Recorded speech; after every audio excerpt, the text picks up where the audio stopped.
Шежіре ұстандары заңдылық.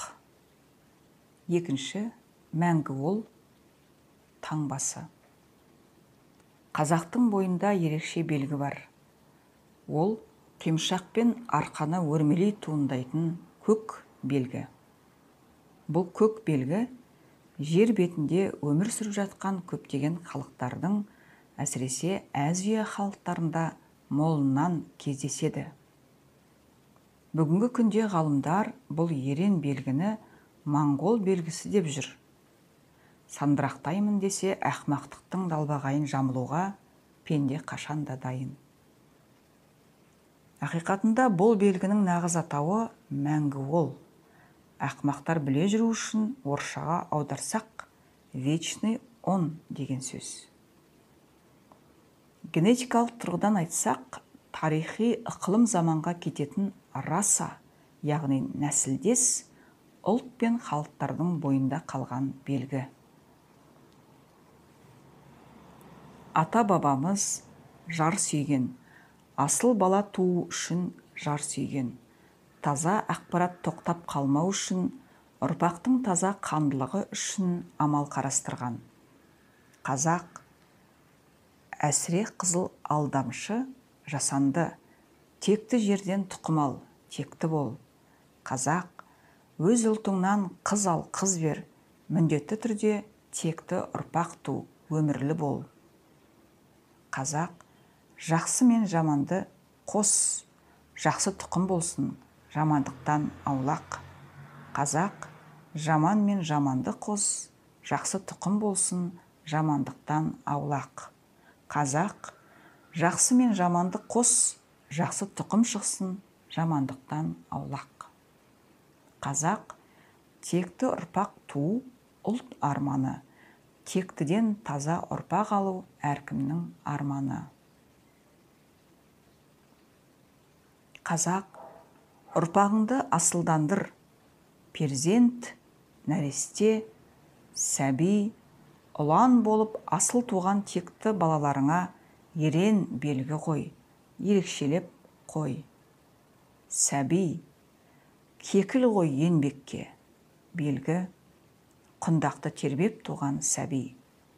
Нәресте, тұлым қой шүйдеге, белгі, құрсақты қақ айырып туған нәресте.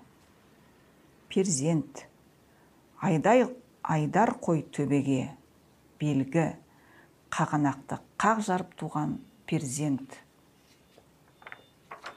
Ұлан, жал қой, маңдайдан шүйдеге дейін қой, сағанақты сарқ еткізіп туған ұлан. Ерекше белгіні абыз қойсын, белдегі көк таңбаға қарап қойсын. Абыз белгіні аба есебімен есептеп, тұқым қолау ерекшелігін шежіре арқылы саралап, қабілет пен қасиет арқалап туғанын біліп барып қой. Абыз қателеспе. Бұл ерен белгілерді 7 жасқа дейін алмай, 7-ге келгенде қасиетті адамнан бата алып, алдымен 7 рет қырқып, содан соң тақырланып алынсын.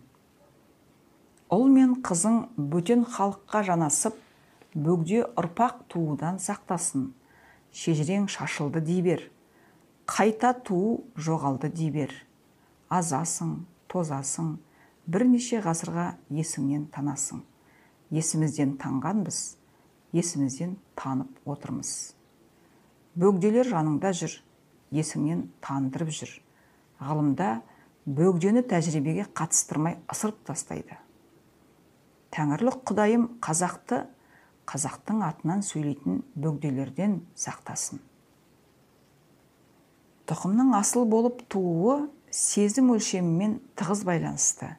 Өлшемін сарала, текті ұрпақ туудың қамын ойлап, шежіре заңдылықтарын қалыптастыр. Тәңірлік Құдайым қазақты қаныпезер, сұмырай, ұры, әлжуаз, надан, жалқау, сүмелек, жетесіз, азғын туған ұрпақтан сақтасын. Қазақ ата салт сақта, ұлан ту, ұлы ту, ұлылап ту. Қазақ ұлан туған, ұлылап туған, ұлылатып туған. Ғылым – наследуемость, часть общей фенотипической изменчивости, обусловленной генетическими факторами. Мендель, прежде чем скрещивать растения между собой, он убеждался, что они принадлежат чистым линиям, деп керемет теорияның парақтарын ашып кеткен. Бұл сөзбен бізге керек ұлы дерек. Бұл заңдылықты айтқан генетика ғылымының атасы Мендель. Келесі бір заңдылық периодтық системаны жасаған Менделеев. Шежіренің заңдылығын зерделеген қазақ та мен де елмін дейді. Не деген керемет сәйкестік, қасиетті сәйкестік. Ғылымға да будандастыру үшін чистая линия керек екен. Қазақ ұлты да таза қан іздейді. Бұл ұлтшылдық емес, ұлылық. Таза қан сөзі оралып, нақ азат деп айтылады. Таза чистый қан, кровь. Нақ точно, азат свободный. Сөзді қоссақ, чистая кровь, точно свободный. Қазақтың сөзі де, түсінігі де керемет. Ұлан, аруақ тазалығы, қан тазалығы, тектілік. Қазақ өзінің ең текті ұлы баласын ұлан дейді. Ұлан болу арман, ұлтыңның ұланы болу мақсат. Ұлан ол чистая линия, воин творца, генофонд нации. Ұлан сөзінің астарында таза қан немесе генофонд деген түсінік жатыр. Ұлан ту, ұлт ұлылығының нағыз арқауы ұлан. Алматының апортының тегі жабайы алма текті. Голландық атақты тюльпанның тегі қызғалдақ текті. Атақты ақалтеке мен қазанаттың тегі жабағы текті. Жасанды әрқашанда жасанды, текті жерден тұқым ал, текті бол. Өз ұлтыңнан қыз ал, қыз бер, міндетті түрде текті бол. Әсіре қызыл алдамшы өмірі қысқа, есіңде сақтай жүр. Астамдық пен біртектік заңдылықтарын ұмытпа. Ататек пен толтекті біріктіріп, үрім бұтақ құжатын құр. Ұлан, ақ торық, көк торық, жасыл торық, сары торық, қызыл торық, қара торық, алтын торық болып түске бөленіп өмірге келеді. Айыр. Торық ғылымда аура деген сөз. Асыл ұрпақ ту, ұлттың қамын ойлап ту. Ақиқат біл, шежіре көтер, ұлан ту. Біреу ту, бірегей ту, ұлан ту, ұлағатты ту. Мыңғырған боз өкпе емес, мыңды жығар ұлан ту. Саналы, өрелі, ақылды, бірегей туған білікті ұрпақ ту. Мемлекеттің негізі ұлан. Мақсат білікті туған, ұлағатты туған ұрпақты жетілдірудің қамы болсын. Ұрпағының дұрыс туын қала, құдалыққа түс, ұл мен қыз атастыр. Астамдық пен бір тектілікті бақыла. Ұлан туыға барыңды сал, ұрпағыңды асылдандыр, ұқ.